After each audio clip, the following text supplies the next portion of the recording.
Nagsimula ang chapter na ito kung saan, makikita ang ruined city na tahimik, at wala ng kaguluhan. Ito ay dahil sa nabawi na ng ating mga bida ang pangulo ng kanilang bansa.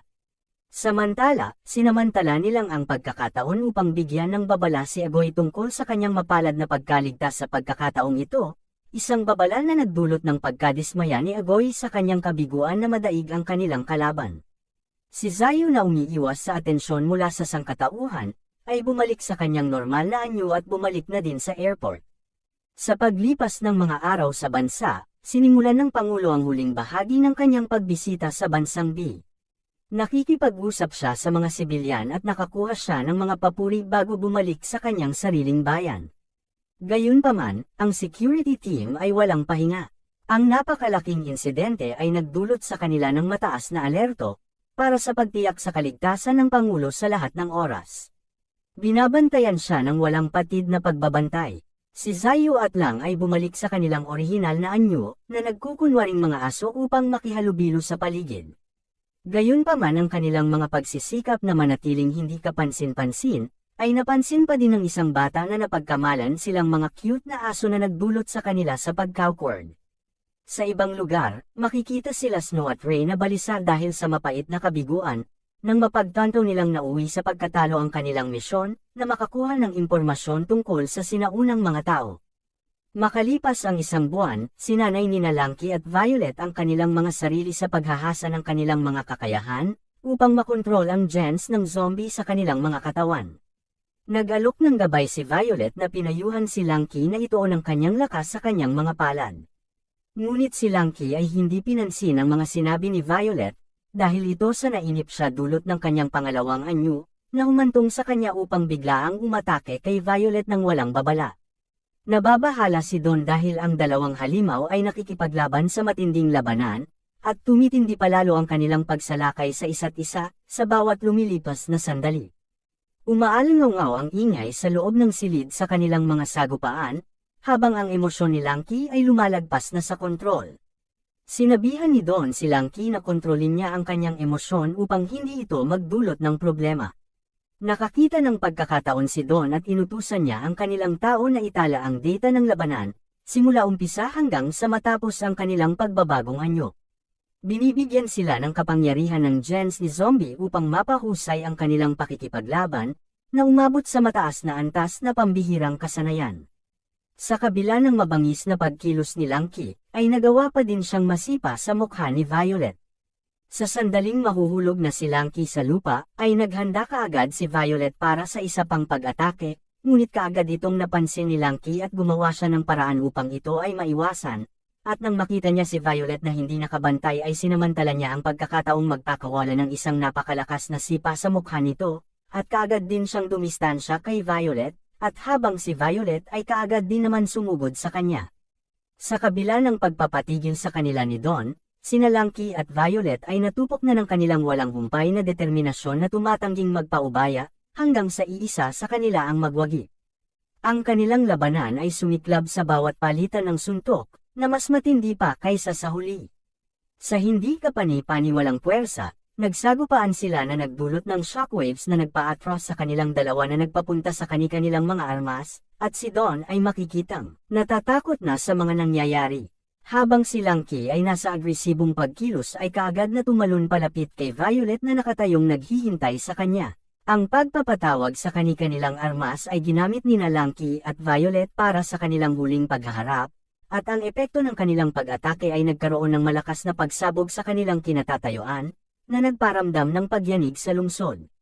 Nang masaksihan ang nangyayari sa kanilang harapan, ay mabilis na kumilos si Don na nag-utos na magpakawala ng mga gamot na pampakalma sa hindi mapigilan na paglalaban. Habang makikita sina Violet at Langki na nakatayo pa din, at ang kani-kanilang mga espada ay makikitang mga putol na, ngunit sila ay hindi pa rin tumitigil kaya kaagad nilang sinugod ang isa't isa, at ang kanilang banggaan ay ramdam na ramdam ang tensyon sa hangin na umalangaw-ngaw sa buong lugar. At di kalaunan ang mga gamot na pampakalma ay sa wakas ay nagkaroon na ng bisa na ibinalik ang mga ito sa kanilang original na anyo. Himala ang kanilang mga kokomelon na muntik ng magbanggaan sa sandaling iyon, buti na lang naiwasan nila ang isang sakuna. Gayunpaman, nagsimulang umubo ng dugo si Violet dahil ito sa pinsalang dinanas ng kanyang katawan, dulot ng kanilang matinding labanan. Habang si Dawn na pinag-aralan ang kanilang laban, sinabi niya sa kanila na ang kanilang mga lakas ay tumaas ng napakalaki, pagkatapos nilang magbagong anyo na may kakayahang gumamit ng higit sa 20 beses ng kanilang normal na lakas, na higit pa sa kakayahan ni Dawn. Naunawaan ni Lanky at Violet ang tunay na halaga ng paggamit ng gayong napakalaking kapangyarihan, na nagpabago ng kanilang mga katawan ng higit sa kanilang mga limitasyon ng tao. Ang pag-aaral ni Dawn ay mayroon nagpamangha sa kanya nang malaman niya na ang kanilang puso ay may kakayahang mabuo muli, pagkatapos nila itong tusukin ng kanilang mga espada kahit na nakabalik na sila sa kanilang normal na anyo. Naging malinaw sa kanila na hindi na lamang tao ang kanilang katawan, ito ay dahil nakahalo na ang genes ng ating bida sa kanilang mga dugo, habang pinagkalooban sila nito ng mga kakayahan na higit sa karaniwan. Si Lanky ay makikitang hindi makapaniwala, habang napansin din ni Dawn ang kamangha-manghang bilis ng kanilang paggaling, na higit pa sa kanyang mga inaasahan. Ang pagkalito ni Violet ay nagpaisip sa kanya ng malalim, habang nakikipagbuno sila sa paghahayag ng kanilang binagong estado. Dahil ang katawan nila ay malayo na sa mga ordinaryong tao, ngunit hindi mga walang isip na nilalang tulad ng mga tipikal na zombie. Si Dawn, sa kabila ng kanyang mga naunang insight ay tila naguguluhan sa kanilang kakaibang kondisyon, na nag-iiwan sa kanila ng higit pang mga katanungan kaysa sa mga sagot. Sa ngayon ay tinuon na lang ni Lanky at Violet sa praktikal na gawain na gumawa ng kagamitan para makatulong sa kanila sa pagkontrol ng kanilang mas matinding emosyon. Samantala, pagkatapos ng magulong mga kaganapan sa kanilang pagbisita sa kabilang bansa, ay makikitang masaya ang ating bida sa pagkain ng kanyang paboritong sunny side up na itlog ng mapayapa. Gayunpaman, ang kanyang katahimikan ay panandalian lamang, dahil sa isang biglaang pag-doorbell sa kanyang pintuan. Ito pala ay si Violet at kaagad din niyang sinabi na pinapatawag siya ng Pangulo ng kanilang bansa. At sa kabilang banda, lingid sa kanilang kaalaman habang abala pa sila sa kanilang mga bagong hamon, ay inuumpisahan na ni Professor Jamie ang kanyang mga masasamang plano sa paggawa ng kanilang mga eksperimento. Habang nakatingin si Professor Faye sa sinaunang tao na may hinahalo, hindi niya napigilan lumapit dito at tinanong kung ano ang ginagawa niya. Gayunpaman, ipinakita niya sa kanya ang resulta ng kanilang mga eksperimento, habang tinawag niya itong liquid metal nanotechnology. Ito ay parang maliliit na buhangin na lumulutang sa hangin. Si Faye na nakasaksi sa eksperimento, ay manghang-mangha sa mga nangyari. Ang sinaunang tao ay nagpaliwanag tungkol dito, sinabi niya na ang likidong metal na ito ay may kakayahang lumampas sa mga hangganan ng makina, at sinabi din niya na maaari ding itong dumaloy na may kalayaan, at baguhin ang hugis nito na kung sino man ang may hawak nito. Si Faye na nagulat, naisip niya na ang mundo nila ay may kamanghang-manghang nakaraan. Ang sinaunang tao ay nagpaliwanag pa na ang likidong metal na ito ay nagtataglay din ng kahangahangang kakayahang bumuo ng mga kaalyado, na maaaring gumawa ng mga alagad ng walang hanggan. Ang nakamamanghang paghahayag na ito ay nagpagulat pa kay Faye na nagpaunawa sa kanya sa agwat ng teknolohiya ng nakaraan at ng kasalukuyan. Ang kaibahan sa pagitan ng nakaraan at kasalukuyang teknolohiya ay lubos, at halos hindi mapigilan ni Faye ang kanyang pagkamangha. Sinabi ng sinaunang tao na parang isang malawak na bangin ang naghihiwalay sa kanilang panahon mula sa kasalukuyan. Noong sinaunang panahon, ang teknolohiya ay isang puwersa ng hindi maisip na kapangyarihan, na may kakayahang gumamit ng malawakang pagkawasak sa ilang sandali. Gayunpaman, sa gitna ng magandang teknolohiya ng kanilang imperyo, ang mga sinaunang tao ay parang mga batang layaw na umaasa sa kanilang mga AI machine. Ngunit sa kabila ng kanilang advance na teknolohiya, hindi pa rin nila magawang manalo laban sa ating bida. Habang si Faye ay nagtanong kung bakit napakalakas ni zombie, at paano nalikha ang ganoong nilalang noong una. Naramdaman ng sinaunang tao ang pagdududa ni Faye, at binigyan niya ng linaw ang pinagmulan ng kanilang napakalakas na kalaban. Taliwas sa mga pinaniniwalaan ni Faye, ipinahayag niya na hindi sila ang mga arkitekto na lumikha kay zombie. Si zombie ay isang relic ng isang nakalipas na panahon, isang nilalang na nag-evolve mismo mula sa pinakaunang ugat ng sangkatauhan. Ang paliwanag ng sinaunang tao ay nagbukas tulad ng isang kwento, mula sa isang napakatagal na panahon. Binanggit niya ang isang panahon kung saan ang mga tao at mga nilalang na tulad ng zombie ay magkakasamang umiiral sa lupa, at ang kanilang mga kasaysayan ay magkakaugnay na simula pa lang ng una. Sa katunayan, ang zombie ay hindi lamang ordinaryong undead na halimaw, dahil bago pa man magsimula ang modernong sibilisasyon ng mga tao, siya na ang kauna-unahang nilalang na nakapaglakbay sa mundo. Si Faye ay hindi pa rin makapaniwala sa mga sinabi ng sinaunang tao. Habang siya ay nagpatuloy pa din sa kanyang kwento, sa isang lugar sa bukid, may isang taong mapayapang nagtatrabaho, nang biglang dapuan ito ng virus, at sa oras na iyon, tulad din nila, gumagamit din sila ng mga ordinaryong mga armas upang panglaban sa mga zombie.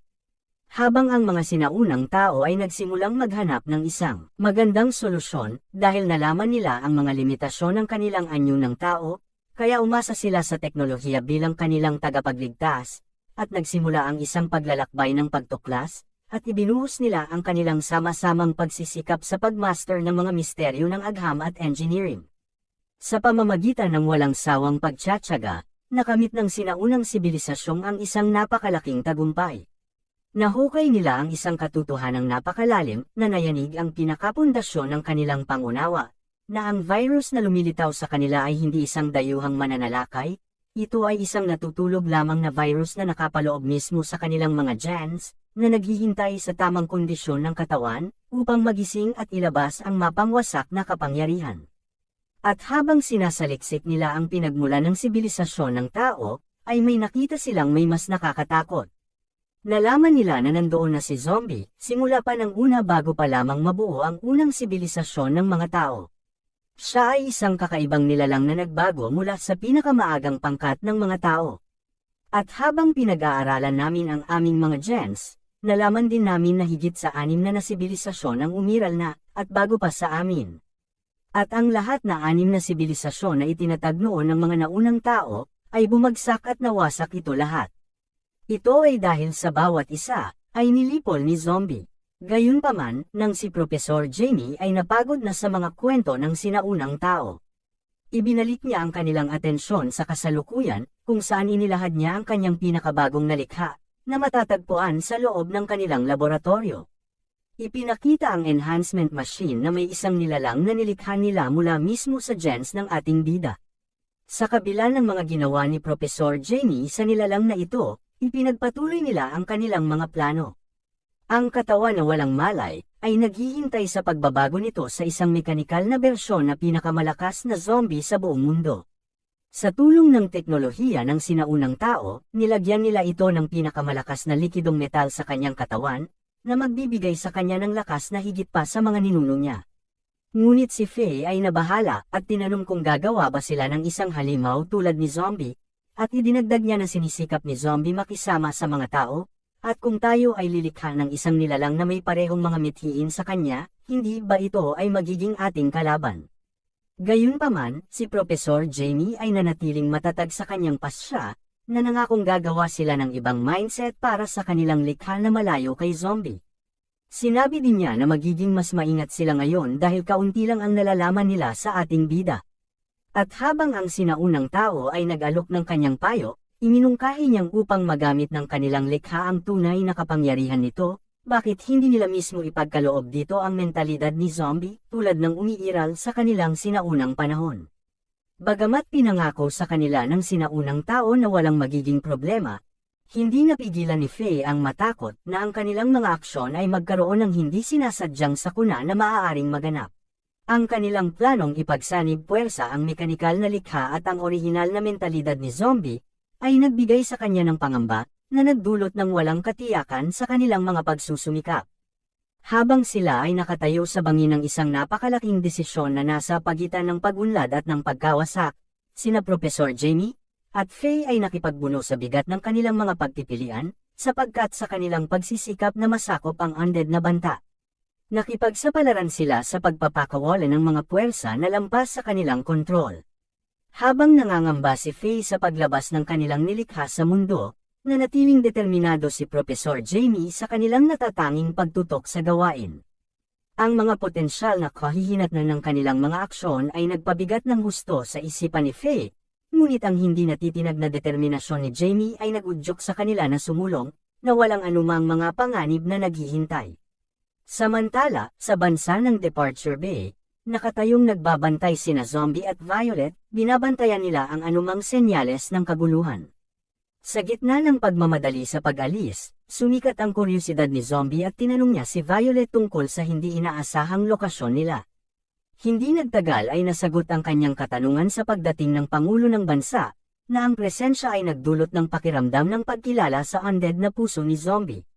Sa mainit na mga salita ng pasasalamat, tinanggap ng Pangulo ang Zombie, na nagpapahayag ng kanyang matinding pagpapahalaga sa magiting na pagsisikap ng undead na bayani sa pangangalaga sa bansa.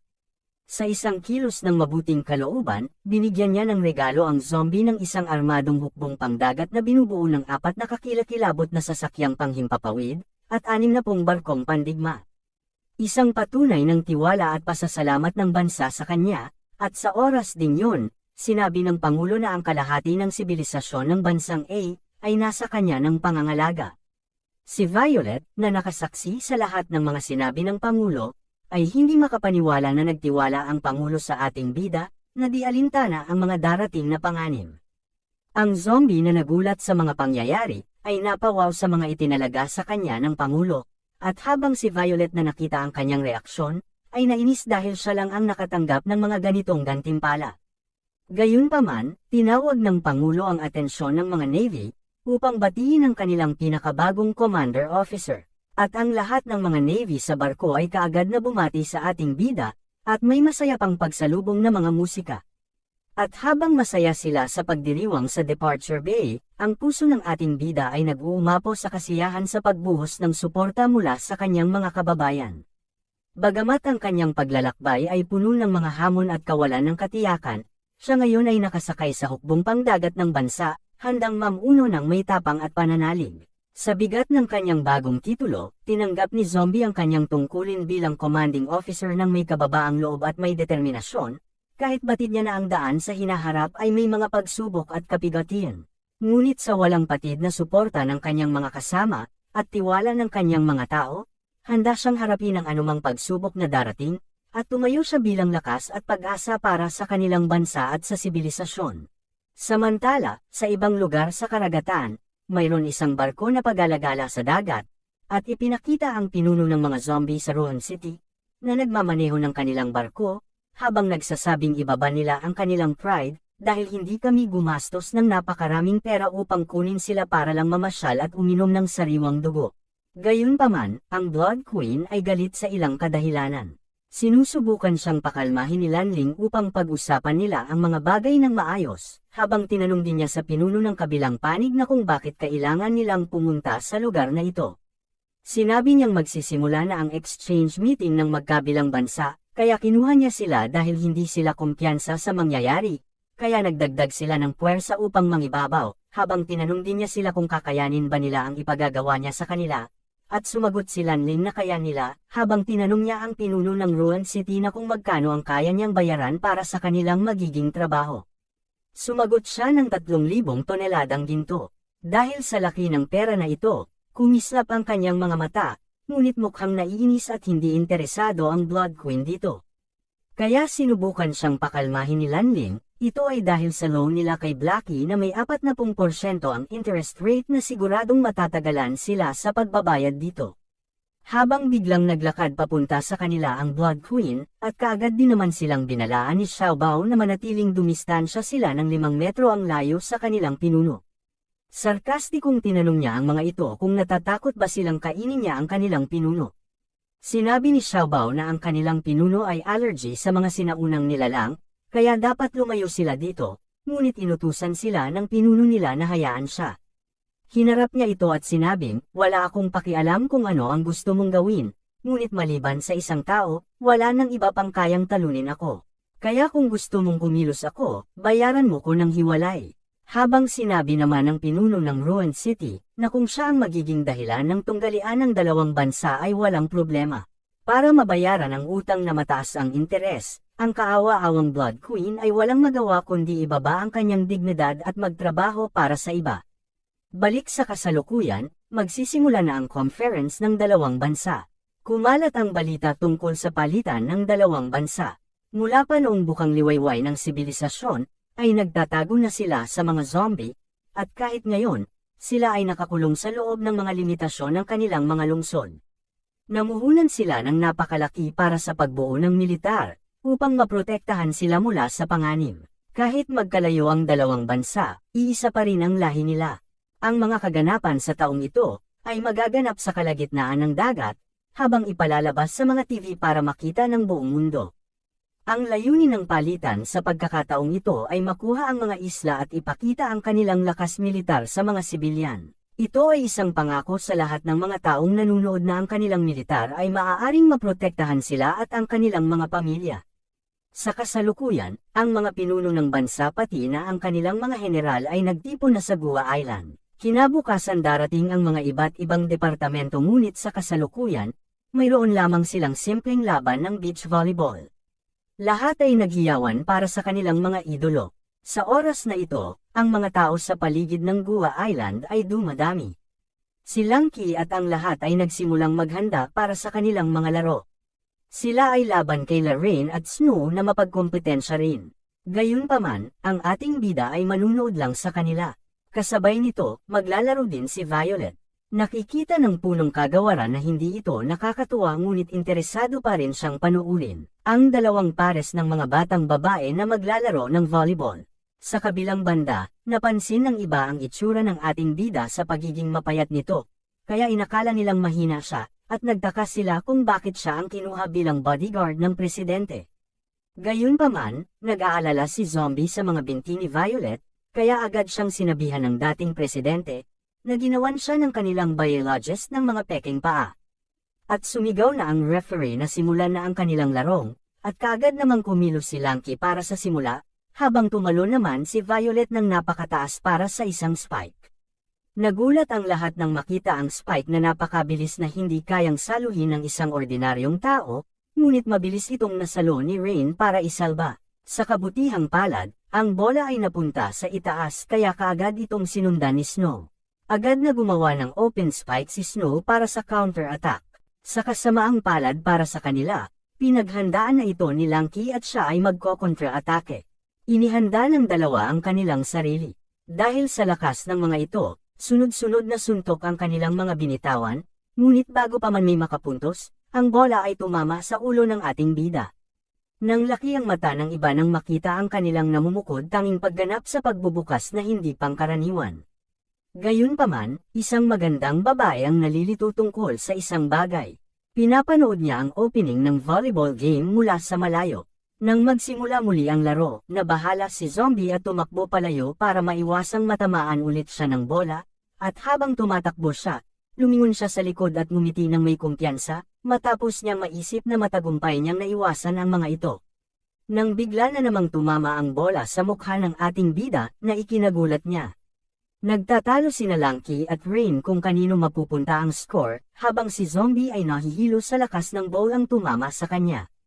Nahihiya ang referee na makita na patuloy pa din nag-aaway sina Lanky at Rain sa bawat taon na nagpapatagal sa laro. Kung bago ka pa lang po sa aking channel, maaari niyo po bang e-comment sa ibaba kung hanggang saan na nakaabot ang ating recap? Maraming salamat po.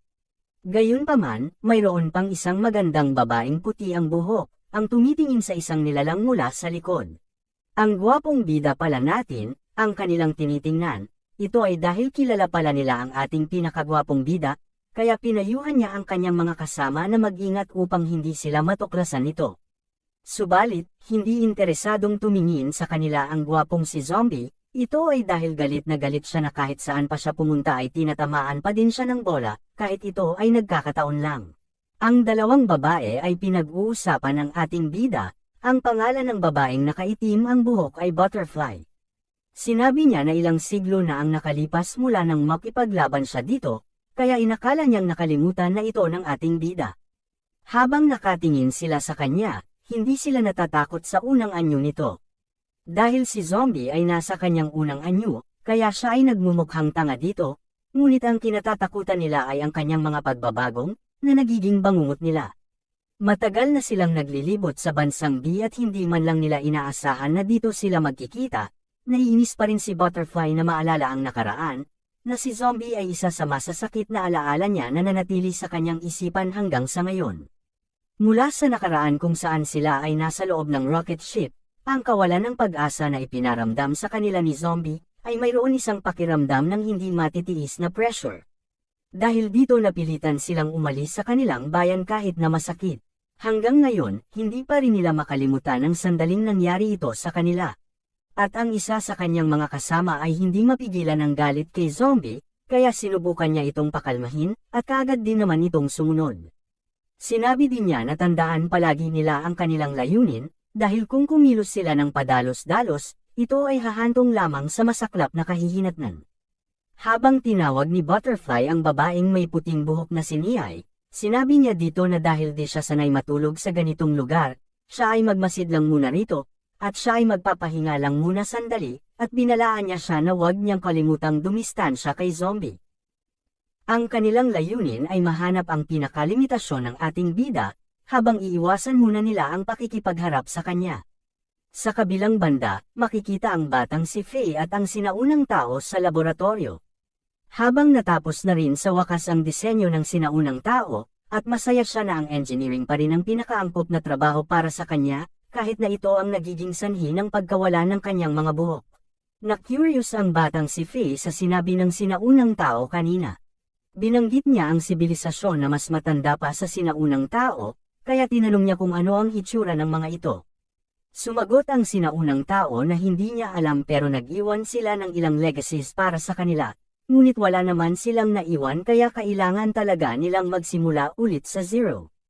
Samantala, nagsimula ng gumalaw ang mga barko para ihanda ang kanilang mga sarili, habang may isang helicopter sa itaas ng mga barko, at ang nasa loob nito ay ang mga reporter. Sinabi ng reporter na magsisimula na ang magiliw na palitan ng dalawang bansa, at kasalukuyan silang umaaligid sa itaas ng fleet ng mga barko ng bansang A. Sa loob ng barko, tinawag ng isang ordinaryong zombie ang kanyang amo. Ito ay ang ating bida, siya ay nakasuot na ngayon ng kagalang-galang na kasuotan, bilang bagong pinuno ng hukbo sa kanilang bansa. Kung nagustuhan niyo po ang video na ito, please palike at subscribe at i-click niyo na din po ang notifications bell para palagi po kayong updated sa mga bago nating videos. Maraming salamat po.